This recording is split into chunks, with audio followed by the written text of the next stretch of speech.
대한민국 헬기 전력의 마침표가 드디어 눈앞에 다가왔습니다. 기동 헬기와 무장 헬기, 공격 헬기에 이어 소해 헬기마저 국산화 성공을 목전에 두며 이제 한국은 전차와 자주포만이 아니라 헬기마저도 전 세계에서 손꼽는 기술력을 가졌다는 것을 입증하고 있는데요. 게다가 소해 헬기는 한국이 전 세계에서 세 번째로 국산화를 시도한 분야이기 때문에 그 의미가 더욱 남다르다고 할 수 있습니다. 하지만 일각에서는 소해 헬기의 존재를 굉장히 낯설게 느낄 수도 있습니다. 기뢰를 제거하는 소해 작전은 그 위험성이 어떤 작전보다도 작지 않고 전략적으로 중요한 의미를 가지고 있지만 상대적으로 많은 분들께 알려지지 않은 것도 사실입니다. 이 때문에 항상 소해 작전에 필요한 무기 체계는 때때로 국방부의 우선순위에서도 밀려나는 경우가 많았는데요. 그러나 기뢰의 위협은 한국 해군의 발목을 잡는 가장 큰 문제이며 이를 지원할 소해 헬기는 그 어떤 전략 자산과 비교해도 결코 중요성이 뒤떨어지지 않습니다. 그래서 준비했습니다. 오늘은 마린원을 기반으로 제작된 국산 소해 헬기에 대해 자세히 알려드리겠습니다.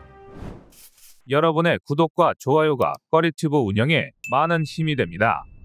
해상에서 군함 간의 교전을 벌일 때 가장 취약한 지점은 배의 중심축을 지칭하는 용골, 지휘 및 통제를 담당하는 함교, 장약과 포탄 등이 밀집한 탄약고, 그리고 선박과 물의 경계선을 따라 선체가 잠기는 한계선을 지칭하는 흘수선이 있습니다. 그 중에서도 특히 흘수선은 용골이나 탄약고에 비해 장갑이 두껍지 않아 적의 공격에 파괴되기가 쉬우며 피격 시 함정이 침몰되는 속도가 빠르기 때문에 그 어떤 지점보다 더 취약한 지점입니다. 따라서 흘수선을 공략하는 것은 적 함정을 가장 손쉽게 침몰시킬 수 있다는 것을 의미하며 기뢰와 어뢰는 이곳을 타격하는데 적합한 무기 체계입니다. 그 중에서도 기뢰는 수백만 원에 불과한 가격으로도 생산 및 배치가 가능하기 때문에 한 발에 수억 원 이상의 예산이 필요한 어뢰보다 더 저렴한 예산으로 군함을 타격할 수 있는데요. 기뢰는 낮은 비용으로 군함을 파괴하는 것 이외에도 아예 특정 해역 자체를 봉쇄할 수 있는 전략적 효과까지 얻을 수 있는 무기 체계라 할 수 있습니다. 이 때문에 해상작전에서는 적이 설치한 기뢰를 탐지하고 제거하는 기뢰 소해 작전이 필수적이며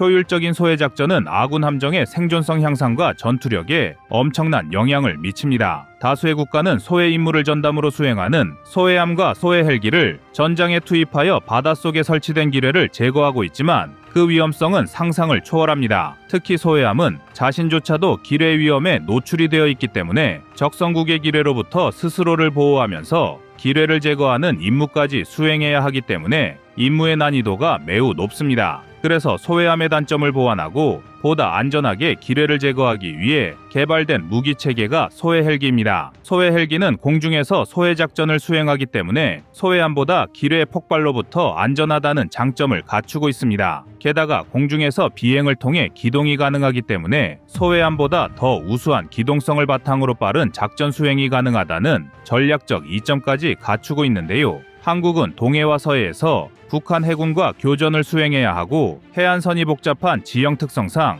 그 어느 나라보다 기뢰를 제거할 소해 작전이 중요합니다. 그리고 이를 잘 알고 있었던 군 당국은 2008년부터 소해 헬기를 도입하고자 다양한 노력을 아끼지 않았지만 여러 문제로 인하여 번번이 좌절되어 왔습니다. 한국은 소해 헬기를 해외로부터 도입하기 위한 계획을 수립하고 금액 측면에서 가장 저렴했던 MH60을 우선순위로 검토했는데요. 하지만 MH60은 계류 기뢰를 제거하기 위해 개발되던 램믹스가 기술력 부족으로 지연되면서 신형 소해 장비를 탑재할 수 없게 되었고 이로 인해 한국은 소해 헬기로 MH60을 도입하는 걸 포기할 수밖에 없었습니다. 그 다음으로 MH60의 도입이 실패한 이후 한국이 차선책으로 검토했던 헬기는 AW101 멀린이었습니다. AW101 멀린은 영국에서 개발한 다목적 헬기로서 기뢰를 제거하는 소해 작전뿐만 아니라 대잠 작전과 탐지 및 구조 등 다양한 임무를 수행할 수 있는 것으로 유명한 기체입니다. 하지만 엄청난 가격이 발목을 잡았는데요.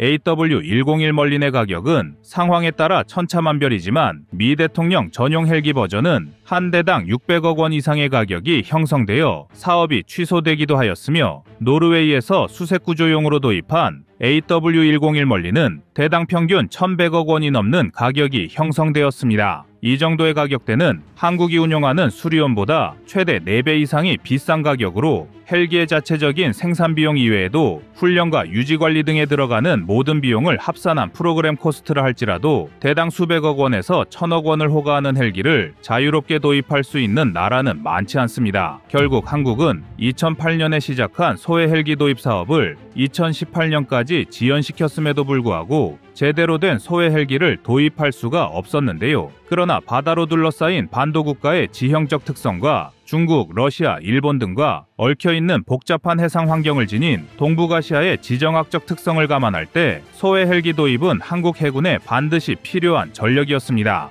그리고 이를 잘 알고 있던 군 당국은 해외 무기 도입에서 자체 개발로 방향을 선회하고 2021년부터 본격적인 국산 소해 헬기 개발에 착수했습니다. 한국은 해병대 기동 헬기로 투입되는 마린원을 기반으로 소해 헬기를 개발하고 있으며 현재 완성 단계에 접어든 시제기를 기반으로 2025년 2월에 최초 비행에 들어갈 예정인데요. 2025년 2월에 시작될 비행을 시작으로 각종 장비와 성능 테스트를 거쳐 2026년부터 양산 작업에 착수할 계획입니다. 또한 최종적으로 8대의 소해 헬기 양산이 완료되면 2030년에는 해군 예하의 소해 헬기 대대가 창설되어 임무에 투입될 것이며 2008년에 4대를 도입하려 했던 최초 계획보다 2배 더 많은 수량의 소해 헬기가 작전을 수행합니다. 더욱 놀라운 것은 한국이 마린원을 기반으로 한 소해 헬기의 전력화를 완료하면 전 세계에서 3번째로 소해 헬기를 국산화한 나라가 된다는 점입니다. 소해 헬기는 기본적으로 헬기를 개발 생산할 수 있는 기술력에 더해 바닷속에 위치한 기뢰를 찾아서 안전하게 제거할 수 있는 기술이 추가로 필요하기 때문에 쉽게 개발할 수 있는 체계가 아닙니다. 세계 최고의 기술력을 가진 미국조차도 MH-60에 장착할 신형 소해 장비의 개발에 실패하기도 하였으며 지금도 MH-53 다목적 헬기를 소해 헬기로 병용하여 사용하고 있습니다. 그만큼 전문적인 소해 헬기를 개발하는 것은 수많은 군사 강국도 쉽지 않은 일이었지만 한국은 다른 방산 분야에서도 그랬던 것처럼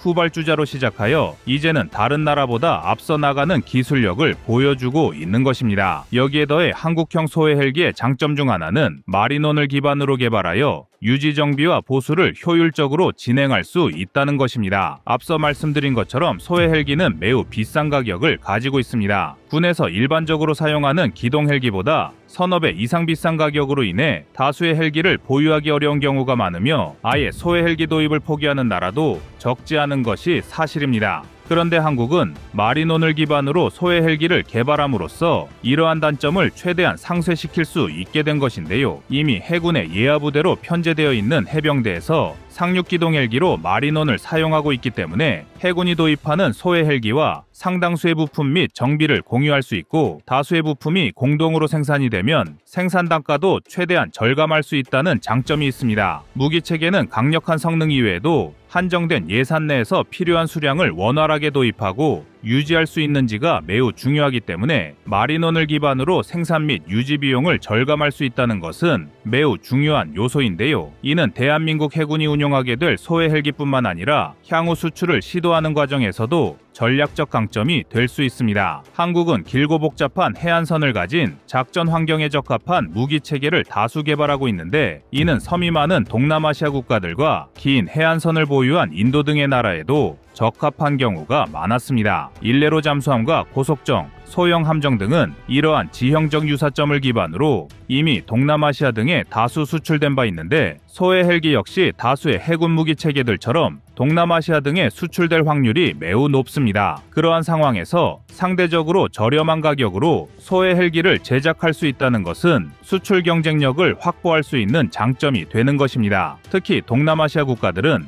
남중국해 문제로 인해 중국과의 해상 충돌이 유력한 상황이며 해상 분쟁이 심화하면 심화할수록 적성국의 기뢰를 제압할 소해 작전의 중요성이 더욱 올라갈 수밖에 없는데요. 한국이 저렴한 가격을 기반으로 다수의 소해 헬기를 수출하게 된다면 이는 한국 방산의 새로운 지표라는 평이 아깝지 않을 것입니다. 다만 일부 기술 및 장비는 아직 100% 국산화가 이루어지지 않았다는 점에서 또 다른 과제를 안고 있기도 합니다. 한국은 소해 헬기를 개발하는 과정에서 영국의 BAE 시스템즈사의 장비를 인티그레이션하여 사용하는 방식을 진행하고 있는데 향후 완전한 국산화를 이루기 위해서는 이러한 일부 장비에 대한 기술 확보가 반드시 이루어져야 합니다. 하지만 비록 일부 장비를 인티그레이션 하였다고 하여 한국형 소해 헬기를 과도하게 폄하할 필요는 없는데요. 한국보다 먼저 소해 헬기를 개발하려던 일본 역시 소해 장비를 개발하는 것에는 상당한 어려움을 겪었으며 AW101 멀린을 라이선스 생산하는 방향으로 소해 헬기를 운용하고 있기 때문에 한국형 소해 헬기의 기술적 완성도와 수준은 결코 낮지 않으며 앞으로 더욱 발전한 소해 헬기를 기대해도 무방합니다. 한국은 수리온을 개발하면서 본격적으로 헬기 개발에 성공하며 전 세계에서도 손에 꼽히는 헬기 기술력을 가진 나라가 되었습니다. 그렇게 개발된 수리온은 해병대 상륙기동 헬기인 마리논과 의무 수송형인 메디온으로 거듭났으며 마리논은 다시 소해 헬기의 초석이 되는 등 대한민국 국군의 헬기 개발은 계속해서 발전하고 있는데요. 한국 해군의 생존성을 증대시키고 원활한 해상작전을 지원할 소해 헬기의 성공적인 전력화를 기대하겠습니다. 이상 꺼리튜브였습니다.